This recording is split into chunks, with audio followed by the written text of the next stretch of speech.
Panultihon Kapitulo 6. Tugang mga pasidaan. Anak, nakasaad ka ba nga ikaw ang mubayad sa utang sa laing tao? Nalitag ka ba sa kaugalingon mong mga pulong ug nabitik ka sa kaugalingon mong mga panaad? Kung mao ka na anak, ubos ka sa gahom ni anang maong tawo. Apan ani ay paagi nga makalingkawas ka gikan niini.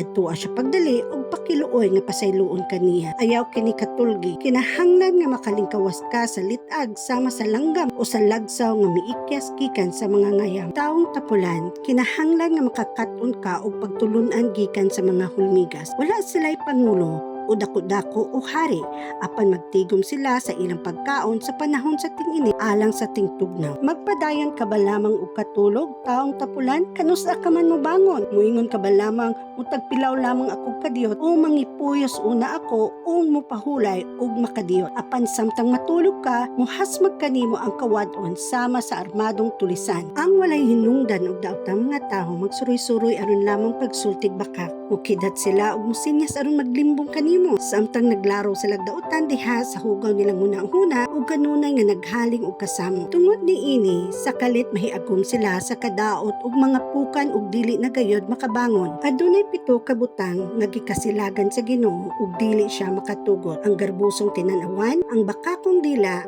ang kamot nga mopatay og inosenteng mga tawo, ang hunahuna nga maglarog dautan, ang magdali pagbuhat og dautan, ang bakakong saksi ug ang tawo nga maghaling og kasamo tali sa mga managkigala. Pasidaan batok sa pagpanaw. Anak, buhata ang gisugo kanimo sa imong amahan ug ayaw gayud kalimti ang gitudlo kanimo sa imong inahan. Tisok ang ilang mga pulong diha sa imong kasing-kasing ug isilsil sa imong alimpatakan. Kayang ilang gitudlo magtultol kanimo kung magpanaw ka ug magbantay kanimo panahon sa kagabihion ug magtambag kanimo panahon sa adlaw. Ang kasuguan mao ang suga, ang mga pagtulunan mao ang kahayag ug ang pagbadlong mao'y magtudlo kanimo unsaon pagkinabuhi. Makapalikay kini kanimo gikan sa daotang babaye ug sa malamaton niyang mga pulong. Ayaw patintal sa iyang katahom ug ayaw palitag sa iyang madamnihong mga mata. Mahimong bayran lamang og usa ka buokpan ang usa ka daotang babaye apan ang pagpanaw makaparot sa lalaki. Makadala ka ba kalayo diha sa imong dughan nga dili masunog ang imong biste? Makalakaw ka ba sa nagbagang uling nga dili mapaso ang imong tiil? O usab kini ang mahitabo sa taong makigdulog sa asawa sa laing tawo. Magantos gayod ang magbuhat niini. Dili tamayon sa mga tawo ang kawatan kung mangawat siyag pagkaon kay gigutuman siya. Hinuon kung madakpan siya, kinahanglan magbayad siya 7 ka pilo ug ihatag niya ang tanan nga iya. Pan ang manapaw walay maayong panabot. Gidaot lamang niya ang iyang kaugalingon, kulatahon siya ug kawad-ag dungog ug maulawan. Dili hitupmangan ang kasuko sa bana nga mga bubho ug dili masukod ang iyang panimalos. Dili siya modawat og bayad ug dili mapuypoy ang iyang kasuko bisag unsa kadaghan sa gasa nga ilang ihatag kaniya.